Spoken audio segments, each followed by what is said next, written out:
Hello everyone, welcome to Future Vision Study Center. இந்த வீடியோல psychology பார்த்துட்டு இருக்கோம். PGTRB psychology. அதில் வந்து 7th யூனிட் வந்து நம்ம கண்டினியூஸாக பார்த்துட்டு இருக்கோம். அதோட அடுத்த டாபிக் என்ன அப்படின்னு பார்த்தீங்கன்னா காந்திஜியோட பேசிக் எஜுகேஷன் பற்றி தான் பார்க்க போகிறோம். ஃபர்ஸ்ட் வந்து காந்திஜி பற்றி பார்த்துட்டு அவர் என்னென்ன ஒர்க்ஸ் எல்லாம் வந்து எஜுகேஷனுக்காக எழுதியிருக்காரு. நெக்ஸ்ட் வந்து அவரோட எய்ம்ஸ் எப்படி இருந்துச்சு, அவரோட ஃபிலாசபிக்கல் தாட் லைஃப் ஓரியன்டாக எப்படி இருந்துச்சு, நெக்ஸ்ட் வந்து அவரோட ஸ்கீம் என்ன கொண்டு வந்தார், அதோட மெரிட் அண்ட் டிமெரிட்ஸ் எல்லாமே கண்டினியூஸாக பார்க்க போகிறோம். இதுலேருந்து தான் இப்போ காந்திஜி அப்படின்னா இதில் இருக்க இன்ஃபர்மேஷன் ரிலேட்டடாக தான் உங்களுக்கு எதில் வரும் அப்படின்னா பிஜிடிஆர்பி டிஆர்பியில் போர்டில் இருந்து கொஸ்டின்ஸ் கேட்பாங்க. இப்போ வந்து வீடியோக்குள்ளே போகலாம். ஃபஸ்ட்டு பாருங்கள், காந்திஜியோட பேசிக் எஜுகேஷனில் தான் வந்து டாப்பிக்கு. ஃபஸ்ட்டு நம்ம என்ன பார்க்க போகிறோம் அப்படின்னா காந்திஜியோட ஒரு ஜிஸ்டான பயோ பார்க்க போகிறோம். இப்போ காந்திஜி எப்போ பிறந்தாரு அப்படின்னு பார்த்தீங்கன்னா October 2, 1869 இல்லைங்களா. இப்போ வந்து அவரோட பார்ன் பிளேஸ் கொடுத்துட்டேன். நெக்ஸ்ட் பாருங்க, இவர் வந்து எது மாதிரி ஒரு ட்ரெடிஷ்னலில் வந்து வளர்ந்துருக்காரு அப்படின்னா ஜெயின் ட்ரெடிஷனில் வந்து வளர்ந்துருக்காரு. இது ஏன் அப்படின்னா இப்போது ஒரு ஆத்தர்ஸ் வந்து ஒரு ஃபிலாசபிக்கல் தாட் கொடுக்கும்போதோ ஒரு எஜுகேஷன் ரிலேட்டடாக ஒரு விஷயம் சொல்லும் போதோ அவங்க வளர்ந்த சரௌண்டிங் அண்ட் அவங்க வந்து எஜுகேஷன் ஆன இடம் அப்படிங்கிறத பேஸ் பண்ணி கொஞ்சம் டிஃப்ரென்ஸ் இருக்குது. ஸோ இது மாதிரி விஷயங்களையும் நம்ம தெரிஞ்சு வச்சுக்கிட்டோம்னா அவங்களோட தாட்ஸ் ஏன் அப்படி இருக்குது அப்படிங்கிற ஒரு நாலேஜும் நம்மளுக்கு கிடைக்கும். நெக்ஸ்ட் பார்த்தீங்கன்னா இவர் என்ன பண்ணியிருக்காரு அப்படின்னா 18 வயசு இருக்கும்போது அவர் வந்து லண்டனுக்கு போயிருக்காரு. எதுக்காக அப்படின்னா லா படிச்சிருக்காரு. ஆல்ரெடி வந்து நம்ம தாகூரும் வந்துட்டு லண்டன் யூனிவர்சிட்டியில் வந்து லா வந்து முடிச்சிருப்பாரு அப்படின்னு பார்ப்போம். இப்போ நெக்ஸ்ட் யார் வந்து லா வந்து லண்டனில் படிச்சிருக்காங்க அப்படின்னா காந்திஜியும் படிச்சிருக்காரு. நெக்ஸ்ட் பாருங்கள், இவர் அதுக்கப்புறம் வந்து எங்கே வந்திருக்காரு அப்படின்னா இங்கிலாந்துலேருந்து வந்துட்டு இங்கே ஸ்டார்ட் பண்ணியிருக்காரு. என்ன அப்படின்னா லா ப்ராக்டிஸை எங்கே அப்படின்னு பார்த்தீங்கன்னா இந்த பாம்பே, நம்ம இந்தியாவில் இருக்க பாம்பேயில் வந்துட்டு அவரோட லா வந்து இங்கே வந்து ப்ராக்டிஸ் பண்ணியிருக்காரு. அதாவது அவரோட பேரிஸ்டரை வந்துட்டு லண்டனில் முடிச்சுட்டு இங்கே வந்து அவர் ப்ராக்டிஸ் பண்ணியிருக்காரு. நெக்ஸ்ட் வந்து இவர் என்ன ப்ராக்டிஸ் என்னென்ன இதை வந்து பீப்புள்ஸ் கிட்ட ப்ராக்டிஸாக கொடுத்துருப்பாரு அப்படின்னா சத்தியாகிரகம் அப்படிங்கிறத ஒன்றையும், நெக்ஸ்ட் வந்து அகிம்சா அப்படிங்கிறத வந்து ரொம்ப ஃபாலோ பண்ணியிருப்பாரு. சரிங்களா, இது வந்து ரொம்ப மெயின் பாயிண்ட்ஸ் அவரோடது. அது இல்லாமல் காந்திஜி பற்றி நிறைய விஷயங்கள், நிறைய கிரிட்டிசிசம் ஆகட்டும், அவரோட தாட்ஸ் ஆகட்டும், அவரோட எஜுகேஷன் ஃபிலாசபி ஆகட்டும், எல்லா பக்கமே ஃபெமிலியராக தான் இருக்கும். ஸோ இதில் வந்து முக்கியமானது மட்டும்தான் நான் வந்து க்ரிஸ் பண்ணி கொடுத்துருக்கேன். இப்போ பாருங்கள், காந்திஜி வந்துட்டு எஜுகேஷன் அபவுட்டில் வந்து என்னென்ன ஒர்க்ஸ் வந்து ரைட் பண்ணியிருக்காரு அப்படிங்கிறத நெக்ஸ்ட்டு பார்ப்போம். இதில் வந்து மை எக்ஸ்பெரிமெண்டட் வித் ட்ரூத் அப்படிங்கிற ஒரு ஒர்க்கும், இப்போ ரொம்ப இம்பார்ட்டண்டான ஒர்க்ஸ் எல்லாம் உங்களுக்கு கீழே கொடுத்துருக்கேன். சரிங்களா, இப்போ வந்து ஃபார் எக்ஸாம்பிள் வந்து பேசிக் எஜுகேஷன் அப்படிங்கிற ஒர்க் அப்படிங்கிற ஒரு புக்கை வந்து யார் எழுதுனாங்க அப்படின்னு கொஸ்டின் உங்களுக்கு கேட்கலாம். அது வந்து அப்போ நீங்கள் என்னவா ஆன்சர் எழுதணும், காந்தின்னு எழுதணும். அதே மாதிரி தான் ட்ரூ எஜுகேஷன் அப்படின்னா என்ன அப்படிங்கிற புக்கை வந்து யார் எழுதுனாங்க அப்படிங்கிறது உங்களுக்கு எங்கே கேட்கலாம், சைக்காலஜி கொஸ்டினில் வந்து கேட்கலாம். ட்ரூ எஜுகேஷனோட ஆத்தர் யார் அப்படின்னு கேட்டால் நீங்கள் யாரை எழுதணும், காந்திஜியை வந்து எழுதணும். சரிங்களா, இதே மாதிரி ஒரு 4-5 ஒர்க்ஸ் வந்து இம்பார்ட்டண்டான ஒர்க்ஸ் கொடுத்துருக்கேன். பாருங்கள், எதுனா basic education to the students, true education, task before Indian students, medium of instructions, medium of my dream. இது இல்லாமல் இன்னும் எஜுகேஷன் ரிலேட்டடாக ஒரு 2-3 ஒர்க்ஸ் எழுதியிருக்காரு. இதெல்லாம் வந்து ரொம்ப முக்கியமான ஒர்க்ஸ். இப்போ இந்த ஒர்க்ஸை கொடுத்து ஆத்தர் பேர் கேட்டால் நீங்கள் வந்து கன்ஃபியூஷன்ஸ் இல்லாமல் எழுதிடணும். அதே மாதிரி உங்களுக்கு தாகூர்லேயும் வந்துட்டு என்னென்ன ஒர்க்ஸ் வந்து அவர் எஜுகேஷன் ரிலேட்டடாக எழுதியிருக்காரு அப்படிங்கிறதையும் நான் முன்னாடி வீடியோவில் கொடுத்துருக்கேன். அதையும் வந்து நீங்கள் நோட் பண்ணி வச்சுக்கோங்க. இந்த நெக்ஸ்ட்டு பாருங்கள், இப்போ அவரோட பிரின்சிபல் ஃபியூச்சர்ஸ், இப்போ காந்திஜிக்குன்னு ஒரு பிரின்சிபல்ஸ் வந்து அவர் ஃபாலோ பண்ணியிருப்பார் இல்லைங்களா அவரோட லைஃப்பில். அவரோட ஃபிலாசபி ஆஃப் லைஃப்பில் இருக்க அவரோட பிரின்சிபல்ஸ் தான் வந்து என்னென்னு பார்க்க போகிறோம். ஃபஸ்ட்டு என்னன்னு பார்த்தீங்கன்னா ரியலைசேஷன் ஆஃப் காட். இப்போ வந்து ஒரு எல்லாமே அப்போ இருக்க ஆத்தர்ஸ் எல்லாமே பார்த்தீங்கன்னா நிறைய வந்து காட் பிலீஃபையும், யோகா, மெடிடேஷன்ஸ், பீஸ், அகிம்சா அப்படிங்கிற நிறைய விஷயத்தை வந்து அவங்க ஃபாலோ பண்ணியிருப்பாங்க. மெயினாக வந்து இப்போ அவர் வந்து என்ன சொல்கிறாரு, அவர் வந்து ஒரு கொட்டேஷன் கொடுத்துருக்காரு பாருங்கள். God pervades everything, God is life, truth, light. அதாவது காட் அப்படிங்கிறது யார், லைஃபு, ட்ரூத், லைட் அப்படின்னு சொல்லிட்டு ஒரு கொட்டேஷன் கொடுத்துருக்காங்க. ஃபார் எக்ஸாம்பிள் வந்துட்டு உங்களுக்கு ஒரு கொட்டேஷன் கொடுத்துட்டு இப்போ எஜுகேஷன் ரிலேட்டடாக அரிஸ்டாட்டில் என்ன சொல்லியிருக்காரு அப்படிங்கிற ஒரு கொட்டேஷன் கொடுத்துட்டு அது யார் வந்து இந்த கொட்டேஷன் கொடுத்தாங்க அப்படின்னு ஒரு கொஸ்டினும் கேட்கலாம். இல்லை இந்த கொட்டேஷனை கொடுத்துட்டு இந்த கொட்டேஷன் யார் கொடுத்தாங்க அப்படின்னும் கேட்கலாம். சரிங்களா, ஸோ அதனால தான் உங்களுக்கு கொட்டேஷனோடு கொடுத்துருக்கேன். இந்த ஃபிலாசபிக்கல் தாட்டுக்கு வந்து அவர் என்ன கொட்டேஷன் கொடுத்துருக்காரு. நெக்ஸ்ட் பாருங்க ட்ரூத் அண்ட் அகிம்சா.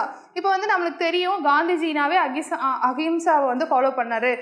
இதை வந்து உண்மை நேர்மை அப்படின்ட்டு இருப்பாரு அப்படிங்கிற விஷயம் எல்லாமே நம்மளுக்கு தெரியும் இல்லைங்களா. அதில் அவர் என்ன கொட்டேஷன் கொடுத்துருக்காருன்னு பாருங்க.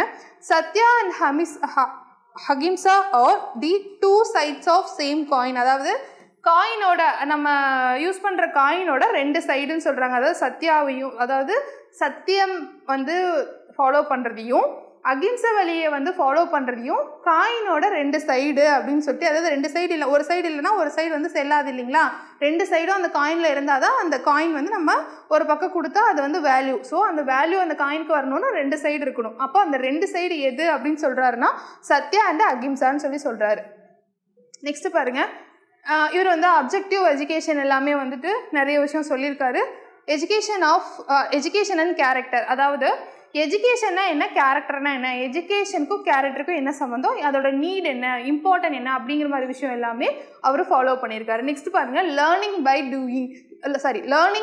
ஏர்னிங் அப்படின்னு சொல்லி ஒன்று கொடுத்துருக்காரு. லேர்னிங் பை ஏர்னிங் அப்படின்னா என்னன்னா, இப்போ ஒரு ஸ்டூடெண்ட்டோ ஒரு குழந்தை வந்து படிச்சுட்டு இருக்கும்போதே அவனோட ஏர்னிங்கை வந்து அவன் பண்ணுறது. அதாவது சைட் பை சைடு அவனோட லேர்னிங்கும் போயிட்டுருக்கும், சைட் பை சைடு அவனோட ஏர்னிங்கும் இருக்கும். அதாவது ஸ்டூடெண்ட் ஷுட் லேர்ன், அவன் வந்து லேர்ன் பண்ணணும், அதுக்கப்புறம் அவன் அதுலேயே வந்து சைட் பை சைடு என்ன பண்ணணுமா, ஏர்னும் பண்ணணும் அப்படின்னு சொல்லி சொல்கிறாங்க. சரிங்களா. அது எதனால அப்படின்னா doing work in the school. அவன் ஸ்கூல்லையே வந்து படிச்சுக்கிட்டு அங்கேயே வந்து வேலையும் செஞ்சு அவனுக்கான நீட், அந்த ஏர்னிங்கை வந்து அவன் அதை பண்ணணும் அப்படிங்கிற ஒரு தாட் வந்துட்டு யாரோடது, காந்திஜியோடது. இது வந்து ரொம்ப முக்கியமானது. இப்போ லேர்னிங் பை ஏர்னிங்கை வந்து யார் இன்ட்ரடியூஸ் பண்ணா, யார் வந்து ரொம்ப இம்பார்ட்டன்ட் கொடுத்தாங்க அப்படி இப்படின்னு கேட்டாங்கன்னா யார், நம்ம காந்திஜி தான். அடுத்தது வந்து craft centre education. Craft centre எஜுகேஷன்னா இப்போ இருக்க சிபிஎஸ்சி ஸ்கூல் ஆகட்டும், மெட்ரிக்கு எல்லாத்துலேயுமே பார்த்தீங்கன்னா கிராஃப்ட் ஒர்க் அப்படிங்கிறது வந்து ஃபேமஸாக போயிட்டுருக்கு. அந்த கிராஃப்ட் ஒர்க்கு தான் வந்துட்டு காந்திஜி சொன்னாரா, அதாவது சார்ட் பேப்பரில் கிழிச்சு ஒட்டுறது, பிக்சர் விசுலேஷனுக்காக நிறைய விஷயங்களை வந்து அவள் இன்னோவேட்டிவாக பண்ணி கிராஃப்ட் ஒர்க்னு பண்ணுறாங்களா, அந்த கிராஃப்ட் ஒர்க்கு தான் வந்துட்டு காந்தி சொன்னாரா அப்படின்னு பார்த்தீங்கன்னா, காந்தி சொன்னது வந்துட்டு மெயினாக வந்து கிராஃப்ட்ஸ் எப்படி இருக்கணும், எப்படி வந்து கிராஃப்ட் மூலிமா எஜுகேஷன் இருக்கணும் அப்படின்னா, இந்த வீவிங் ஸ்பின்னிங் எல்லாம் பண்ணுறாங்களோ அது மாதிரி விஷயங்களை வந்து நம்ம கிராஃப்டாக வந்து சொல்லிக் கொடுக்கணும் அப்படின்னு சொல்லிட்டு ரொம்ப கிராஃப்ட் பேஸில் வந்துட்டு அவர் ரொம்ப இம்பார்ட்டன்ட் கொடுத்துருப்பாரு. 6th பாயிண்ட் பார்த்துட்டோம். 7th பாயிண்ட் பாருங்கள், செல்ஃப் சஃபியன்ஸ் எஜுகேஷன். அதாவது ஒரு விஷயத்தில், ஒரு எஜுகேஷனில் வந்து நம்ம செல்ஃபை வந்து ரியலைஸ் பண்ணி அந்த செல்ஃபு மூலிமா ஒரு முடிவு எடுக்கிறது, நெக்ஸ்ட்டு எஜுகேஷனை பற்றி பேசுகிறது எல்லாத்தையுமே வந்துட்டு ஒரு ஸ்டூடெண்ட் வந்து பேசிக்கில் இருந்து கொண்டு வரது தான் வந்து அவரோட விஷயம். Dignity of labour. இப்போ வந்து பரம்பரை தொழிலாகட்டும், இல்லை ஒரு தொழிலை வந்து அவங்க முன்னெடுத்து செய்கிறதாகட்டும், அவனுக்குள்ளே வரும் இன்ஃபீரியாரிட்டி காம்ப்ளெக்ஸ் வராமல் ஒரு விஷயத்தை வந்து அவன் ரொம்ப இன்ட்ரெஸ்டோடு அந்த தொழிலை அவன் செஞ்சு, ஒரு இந்தியன் கல்ச்சர் பேஸ்டான தொழில்னு வச்சுக்கோங்களேன், அதை செஞ்சு அவன் வந்து அது மூலிமா அந்த சந்தோஷப்பட்டோ லேர்னிங் பண்ணியோ அவனோட எஜுகேஷனையும் பேரலாக கற்றுக்கிறது வந்துட்டு ரொம்ப நல்ல விஷயமா வந்து காந்திஜி வந்து கன்சிடர் பண்ணுறாரு. இதுலேயே நெக்ஸ்ட் பாயிண்ட் பாருங்கள், மீடியம் ஆஃப் இன்ஸ்ட்ரக்ஷன். இப்போ மீடியம் ஆஃப் இன்ஸ்ட்ரக்ஷன் அப்படிங்கிறது வந்துட்டு எல்லா ஆத்தர்ஸுமே லைனாக பேசிட்டு வருவாங்க. அதில் காந்திஜி வந்து மீடியம் ஆஃப் இன்ஸ்ட்ரக்ஷனில் வந்து என்ன இருக்கணும் அப்படின்னு சொல்கிறாரு அப்படின்னா, மதர் டங் இருக்கணும்னு சொல்கிறாரு. இது ரொம்ப இம்பார்ட்டன்ட். காந்திஜி வந்து மதர் டங் இருக்கணும்னு சொல்கிறாரு. மதர் டங்க்கு தான் வந்து கண்டிப்பாக மதர் டங்க்கு தான் வந்து மீடியம் ஆஃப் இன்ஸ்ட்ரக்ஷனாக இருக்கணும் அப்படின்னு சொல்லி சொல்கிறாரு. இதை வந்து அது ரிலேட்டடும் அவங்களோட மதர் டங்கை பொறுத்து, அதாவது அது தமிழாக இருக்கலாம், ஹிந்தியாக இருக்கலாம், அவங்க லாங்குவேஜ் தெலுங்கு, மலையாளம் எது வேணால் இருக்கலாம். பட் அவங்களோட எஜுகேஷன், அதை நம்ம எஜுகேட் பண்ணுறது, நம்ம பயிற்று மொழி அப்படிங்கிறது வந்து எதுவாக இருக்கணும், அவங்களோட தாய்மொழி ஒரு ஸ்டூடெண்ட்டோட தாய்மொழியாக இருக்கணும்னு சொல்லி சொல்கிறாரு. நெக்ஸ்ட் பாருங்கள், டிசிப்ளின் அப்படின்னா என்ன அப்படின்னா, இது வந்து இப்போ வந்து நம்ம வந்து ஒரு ஹியூமன் இல்லைன்னா ஒரு ஸ்டூடெண்ட் வந்து டிசிப்ளினாக இருக்கான் அப்படின்னா, அந்த டிசிப்ளின் அப்படிங்கிறது வந்து ரொம்ப முக்கியம்தான். ஆனால் வந்து அது வந்து என்னவா மாறுது அப்படின்னா, டிசிப்ளின் அப்படிங்கிறது எதுவாக மாறுது, ஹியூமன் மைண்டை வந்து ஒரு செல்ஃப் கண்ட்ரோல், நான் வந்து இப்படி தான் இருக்கணும், இந்த விஷயத்தை நான் இப்படி தான் பார்க்கணும், இதை வந்து இப்படி தான் கொண்டு போகணும், இந்த விஷயத்தை இப்படி தான் பண்ணணுங்கிற ஒரு செல்ஃப் கண்ட்ரோலே வந்து அந்த டிசிப்ளின் வர வைக்குது. இதுதான் வந்து ஒரு ஸ்டூடெண்ட்டுக்கு நீட் அப்படின்னு சொல்லி காந்திஜி சொல்கிறாரு. நெக்ஸ்ட் பாருங்கள், உமன் எஜுகேஷன். உமன் எஜுகேஷனுங்கிறது வந்து இப்போ காந்திஜி பீரியடில் வந்து பிஃபோர் இண்டிபெண்டன்ட் தானுங்க.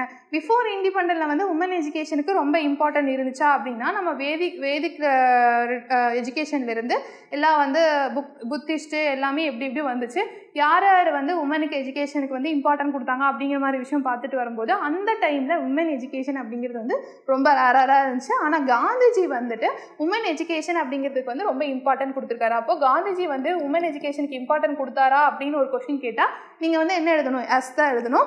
நெக்ஸ்ட் வந்து அந்த உமன் எஜுகேஷன் கூட அவர் வேறு என்ன மாதிரி எஜுகேஷன் சிஸ்டம் பற்றியெல்லாம் பேசியிருக்காரு அப்படின்னா கோ எஜுகேஷன் சிஸ்டம் பற்றியும் பேசியிருக்காரு. ஹோம் சயின்ஸ் அப்படிங்கிற ஒரு சப்ஜெக்ட் இப்போலாம் வந்து உங்களுக்கு ப்ரைமரி செக்ஷன்லேயே வந்து ஹோம் சயின்ஸ் எஜுகேஷன் எல்லாமே வந்து ப்ரொவைட் பண்ணுறாங்க. அது ஒரு சப்ஜெக்டாக வச்சுருக்காங்க. அது மாதிரி விஷயத்தை எல்லாமே எப்போ வந்து சொல்லியிருக்காரு அப்படின்னா பிஃபோர் இண்டிபெண்டன்ட் அப்போவே வந்து காந்திஜி வந்து சொல்லியிருக்காரு. சரிங்களா? நெக்ஸ்ட்டு பாருங்கள், ஐடியல் டீச்சர்.